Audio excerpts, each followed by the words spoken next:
All right, what's up, everybody? Welcome to today's edition of Locked On ACC. We've got JJ Jackson from Locked On Blue Devils in the building, and I have got a show for you. We've got to talk about Wake Forest. We've got to talk about Florida State. But, it's basketball season on the horizon, so we got to talk to the one whose team is sitting at the top and whose player is a preseason player of the year. We've got to have all of that conversation today. I can't wait. Come enjoy the ride.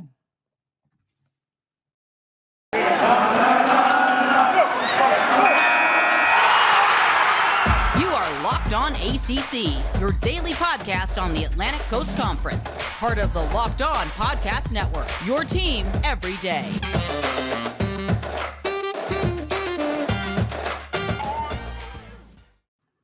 JJ Jackson in the building, Locked On Blue Devils podcast. He is joining the show to give us some good when it comes to ACC sports news. We got Wake Forest, Florida State, a little bit of Syracuse maybe here or there. We'll dabble in that. But also we got some basketball, which I know we both enjoy because we have two schools who actually are good at basketball, between Carolina and Duke. JJ, how was your weekend? I had a good weekend, Candace. Got to spend some time with family, and of course there were sports to be played. So I was tuned in. We saw a lot of great football across the country. What an intriguing game we saw Saturday night between NC State and Miami, among several other great games in the ACC. No doubt. And, I think for Duke's sake, it was about time for a bye. It was fine. They needed just a reset, a regroup, a refocus. I'm sure you enjoyed that just as much as they did. Oh, yeah, for sure. Get a little break, not as dialed into one team in particular, and able kind of just to sit back, relax, know that you won't be stressing out over a Duke football game. So it was a great feeling on Saturday. But I tell you what, after you watch all the other teams play, you kind of get a fix of like, all right, I want to see my team play now. And so excited to see the Blue Devils get back out there this weekend, albeit they're playing one of the top teams in the entire country at this point, and definitely in the ACC and Wake Forest. So should be fun this upcoming week nonetheless. No doubt. And as JJ mentioned, Duke will play Wake Forest this coming weekend. But let's talk about that Wake Forest team who currently sits at 7-0, number 13 in the country. They took down Army. It was a great game. It was much offense, very little defense. Listening to Coach Clausen's presser and talking about how they just had an excellent day offensively and struggled mightily on the defensive side. And that's what we've been used to seeing, I think, personally, from the Demon Deacons. Like, the defense hasn't been up to snuff with Sam Hartman.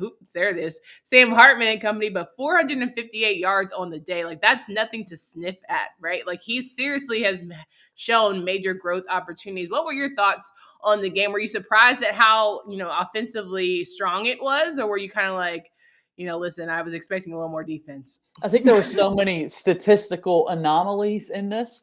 And I love kind of the opening of you kind of read the Gamer from the AP that Dave Clausen summed it up with one word, and that was just wow.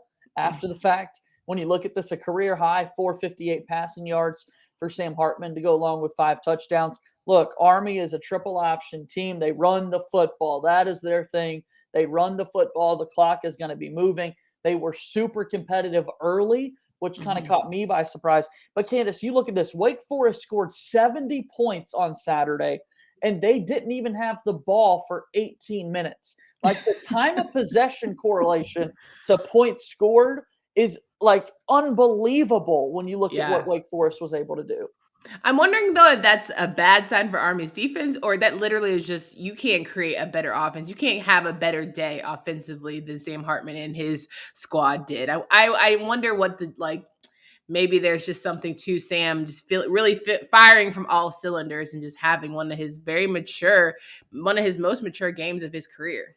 I think it's got to be a little bit of both, right? I mean, I think you saw a couple of big play touchdowns for Wake Forest, but also you saw a couple of drives that they were moving the ball in bulk in good plays down the field. But time-wise, it wasn't taking that long. They were scoring quickly with the game clock. And so with that in mind, they got off the field. The defense went back out there. The Army offense went back out there. And so that's why we ended up with such a discrepancy in time of possession. I've really never seen anything like that again.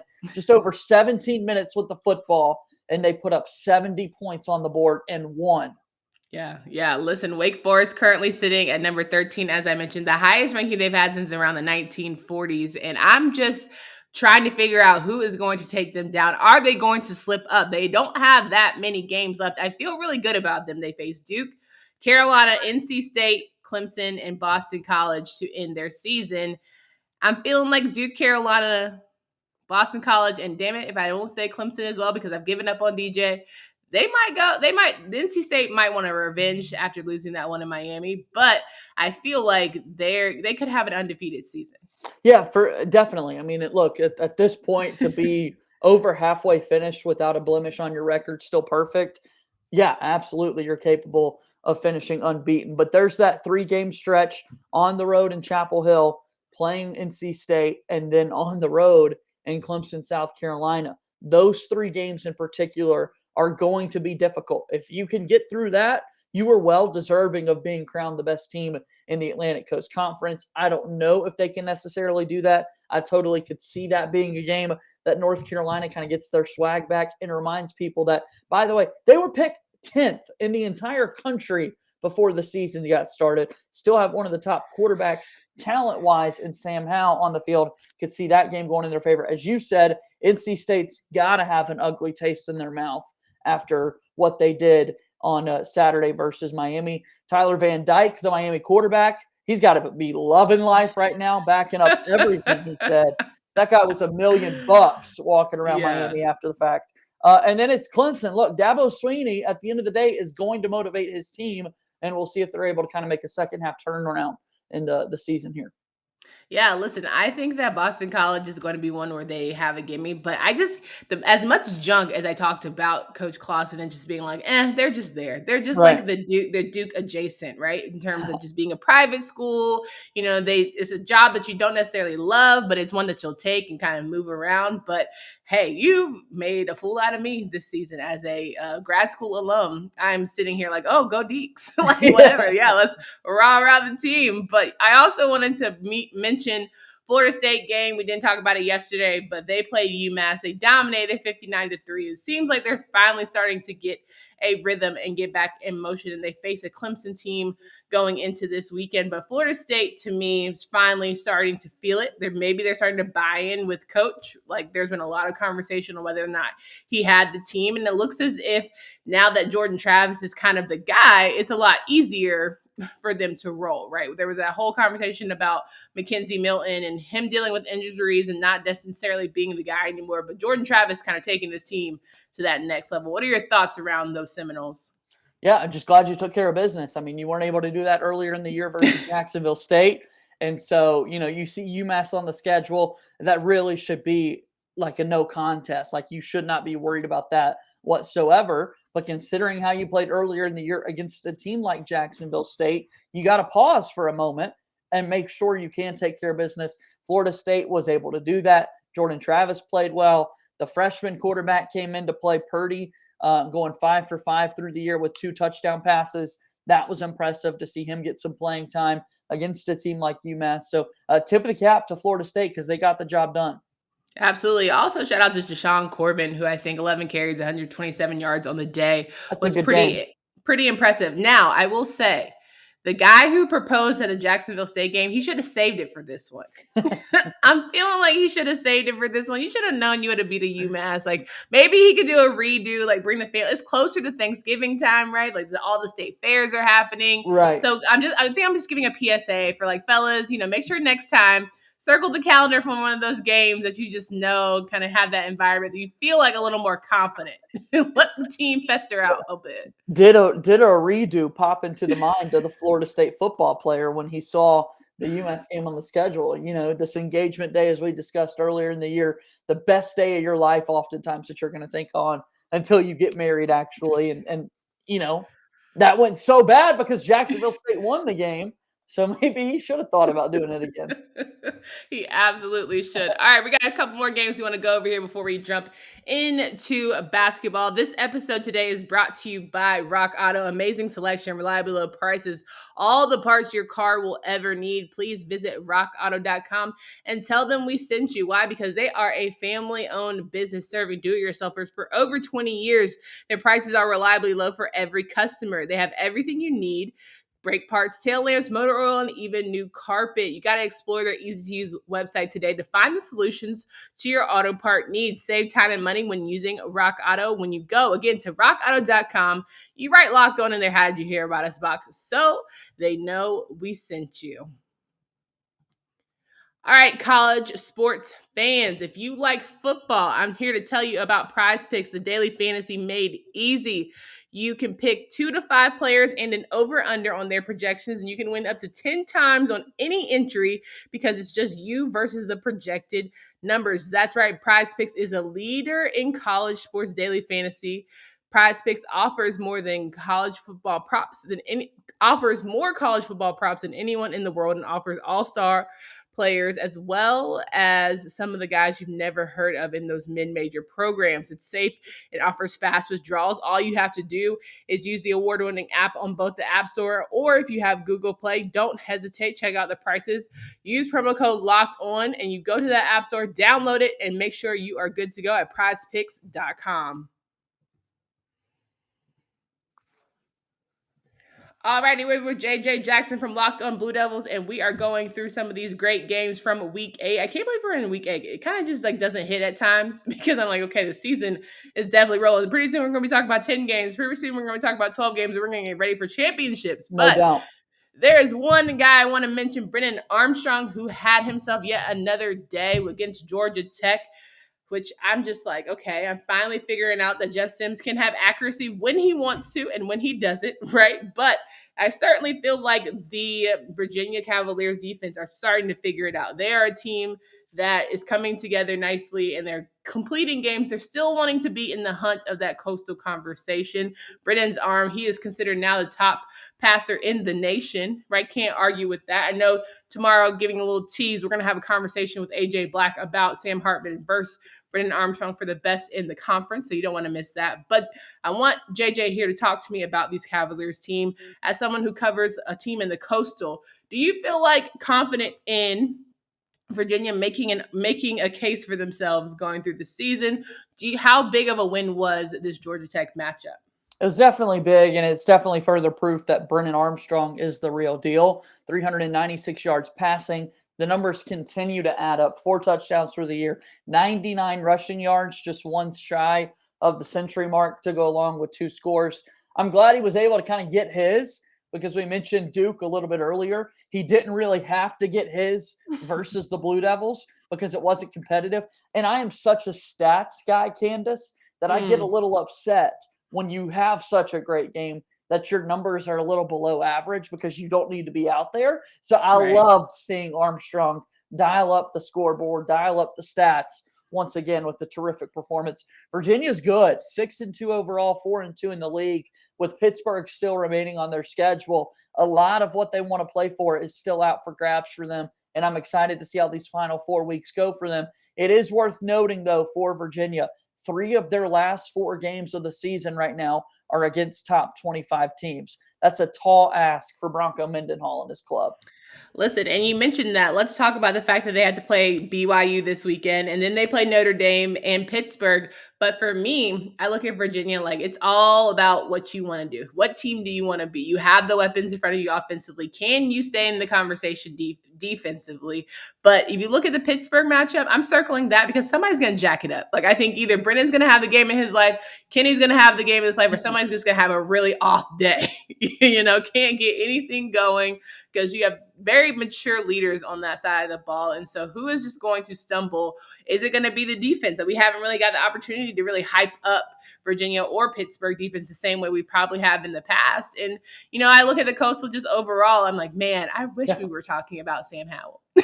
No, for real. And Sam is so good, and there have been so many issues with North Carolina that we've discussed this season. We'll see what they're able to do to close out the year. But that Virginia-Pittsburgh game in particular, the quarterback is the biggest topic that we want to discuss going into this with Pickett versus Armstrong. And that one, and oftentimes we talk offense. And I'm reminded of 3 or 4 years ago, Candace, we were going into a Super Bowl that was played between Tom Brady and the New England Patriots, and then hot shot Jared Goff and the Los Angeles Rams. right? Yeah. The young quarterback that Jared Goff was, not many people knew about him. Oh my gosh, Sean McVay, his offense is electric. We are going to see points in the Super Bowl. What was the final score of that game? 13-3. Offense was just non-existent. And too many times in football, we find ourselves in those positions where those defenses have got to be a little upset. If all we're going to talk about is Armstrong and Pickett, they're going to want to have themselves a game in a day so that it is a lower scoring football game. And we are talking about defense after the fact. So I'm just excited to see how that one plays out. Yeah, listen, as a Coastal, because it's crazy, it's going to probably be the worst offensive performance from both, just because that's what it is. We've been hyping it up. I think all the predictions we hyped up preseason haven't panned out because, of course, I chose Wake Forest to be the number one team in the Atlantic. Everyone said that. We all knew that. Right. But, just rounding out the football conversation, how did you feel about Week 8? Were there teams that you were just like, okay, this is just who they are. I'm not feeling any positive about them? Or were there teams that were like, okay, they're still in it. I'm feeling a little bit better than I did the week before? Really stunned that Clemson lost again, right? I know that it's Pittsburgh. Pittsburgh's good, but I really thought Clemson would start to figure it out. And the fact that DJ got benched, I think is absolutely significant. And we'll see how the Tigers continue to improve throughout. Super thrilled for Syracuse. Tyler Rocky and those guys with Locked On Syracuse. I mean, you guys were talking last week on that show you did with them. How many 3-point games were they in this week? And for a moment, I thought I was looking at a 41-38 score and thought it was another game. But it was a 6, not an 8, so they won by 5, 41-36. But good to see Syracuse come out on the winning end. And then I'm going to be honest, like I said a little bit earlier, at the time, I heard people talking about Tyler Van Dyke's comments. Come on, bro, you're a freshman. You weren't really playing in the game last year versus NC State. I get it. But let's give the dude his praise, right? For sure. Because that was the best. He was throwing the football. It's not like a quarterback that was just handing the football off every single time. He was having to make plays. That Dave Doran still has not beat Miami yet. That's still the one hurdle he's got. He's knocked off Clemson this year, but still can't beat the Hurricanes. So that's probably some of my bigger football takeaway. I know that was a lot, but no, I love it. Duke didn't play, Candace, so I got to watch a lot of different ACC games this weekend. Yeah, no, listen, I want to pull out the one thing about Clemson. You saw DJ get benched. Do you feel like maybe Clemson's not the place for him? As someone who gets to have a little taste in the SEC world, do you feel like maybe this isn't his home, right? Maybe this is not the place where he's going to thrive the best? Again, I'm going to go back to, look, we see the quarterback carousel every year at this point. It's going to continue, so possibly that could be the case for DJ, such high expectations. This guy had NIL deals like crazy. I think there was like some significant Dr. Pepper deal that he had signed. Have you seen his Dr. Pepper commercial? Yeah. I mean, he's killing it, right? He's not on the football field where he needs to. And so I don't know if it takes a reset. Last week, you had another, here on Locked On ACC, folks can listen to the podcast wherever they get them. You guys had a good talk at Syracuse, right? Tommy DeVito already entering the transfer. If quarterbacks don't play, Candace, it's not just an SEC thing anymore. I noticed that it is becoming a college football thing because Garrett Schrader at Syracuse, an SEC guy from Mississippi State. If quarterbacks don't play, peace, I'm out of here. Let me find a new home. Yeah, and I think with DJ, I said it yesterday, I think it really depends on who is going to be that USC coach. Cali is his place. It might be a better fit where he can thrive, be a little closer to home, be around his roots, get those NIL deals. It's like that's a common place at the USC type place, right? That school is in LA, right? It's around Hollywood celebrity type stuff. Clemson, they're football and that's all, right? You come there to focus. And I think when Tony Elliott made the comment about NILs being a distraction, that was like, ooh, that was a slight dig. Like he caught us straight because your boy was on the Dr. Pepper commercial. So it's like, it's pretty clear what you're talking about when we go let that slide. Exactly. But I just think it's really interesting how he hasn't transpired. And I say every week, like, okay, this is going to be the breakout. And it has not been. And I'm done saying it. I feel like he is just, this is not for him. And I hope he finds the better home or there's some changes, going around from a staffing standpoint because maybe it's not him. Like maybe he does just need a different coaching set of eyes, all of that good stuff. But we'll have to see. But you are right. When we're talking about quarterbacks and a freshman quarterback and Tyler Van Dyke, I was in here saying, oh, big dog, you talking real tough. No doubt. Like for someone who didn't play, I was like, oh, you feeling it real bold. But I'm you can't be mad at the kid, right? That's the whole point of this. You playing for a Miami team, you're supposed to have that kind of confidence. That was the first time I felt we felt the energy of Miami swag all season. Like I haven't felt like they really the U is back. We don't even have to go that far, but you can sit there and say like, damn, okay, that's some brass knuckles, and Yeah. I'm here for it. I'm here Every for the time energy. Every time they needed a drive, he came up with it. Miami was running the football well. Yep. NC State had some costly mistakes that they will obviously look at the tape and be a little upset about. There were drop passes, there were missed assignments on the defensive side of the football. But yeah, tip of the cap to Miami. They got it done. The U. Somebody did not understand the assignment. All right, we got to flip and talk about some basketball. Our favorite time of the year is really close. We've got Coach K's final season on the horizon, but it wouldn't be complete unless we get you this quick little bit about SweatBlock. All right, we have so many different people who have tried SweatBlock for weeks now. We've been talking about SweatBlock. These wipes that stop sweat for 7 days. Listen, and it seems to have been that you are listening. We have friends on Locked On who have tried SweatBlock and absolutely loved it. One of my friends who happens to be an athlete loves to use it because they overly sweat. They don't like to be the wettest person out there on the practice field. They feel like they're always just drenched. So he told him to give SweatBlock a try. He tried it on his pits. The next practice, he was dry while everything else was wet. Okay. Guess we should have tried it on the other parts too, but that's all for next time. He didn't have to reapply for 9 days, and now he is a true believer. There you go, Locked On listeners loving SweatBlock.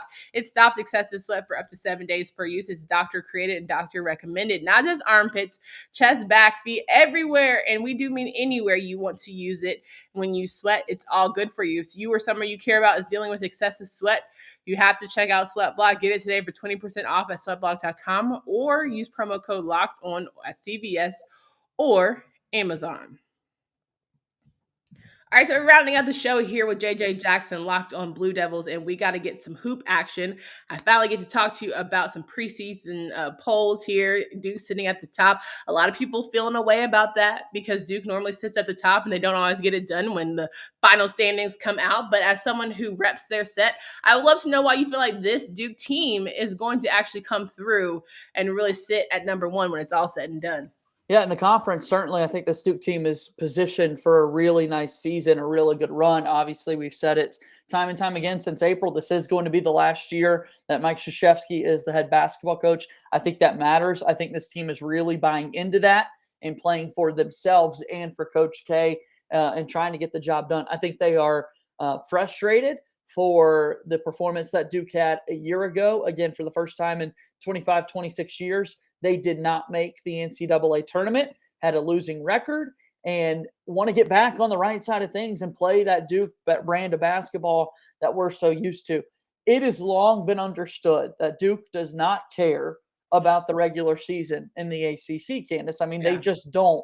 Plain and simple, they don't. That's always been the one knock on Coach K. But what does he do? He gets it done in tournament time. And the last time I checked, winning is all about the end of the season and how well you perform there. He's got the most ACC tournament championships of all time. He's got 5 national championships. I think Coach K is excited about this team he's putting together between the likes of Paolo Banchero. Trevor Keels is emerging as we're getting ready for this upcoming season. And I can't say enough about the summer that Wendell Moore Jr. has had for a guy whose name is already known, already had a game-winning shot versus the Tar Heels in his freshman year. Like, I just think they've got a good team. They're deep.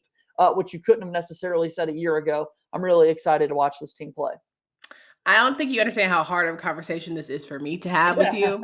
You know, it's for someone who I want Coach K to go out on style, but maybe not like the tip top, national title style, whatever. No, I'm just kidding. But I think it should be fun, right? And you mentioned Paolo. Please pronounce his name again because throughout the rest of the season, I need to make sure I get it right. See, I've heard too many different things. I've heard Paolo Banchero and Paolo Banchero.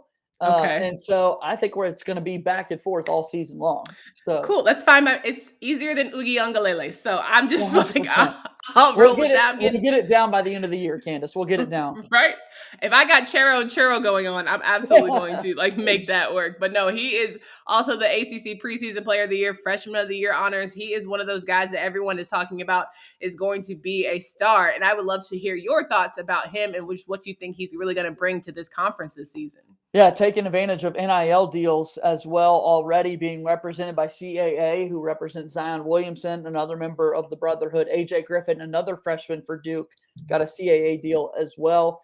Paolo already has a deal with NBA 2K, Candace, which I think is what? Like 2K is one of the most popular sports video games that is out there, and he becomes the first college athlete to sign an exclusive deal with him to be in the game a year early with his rights in it. Super cool, super forward thinking.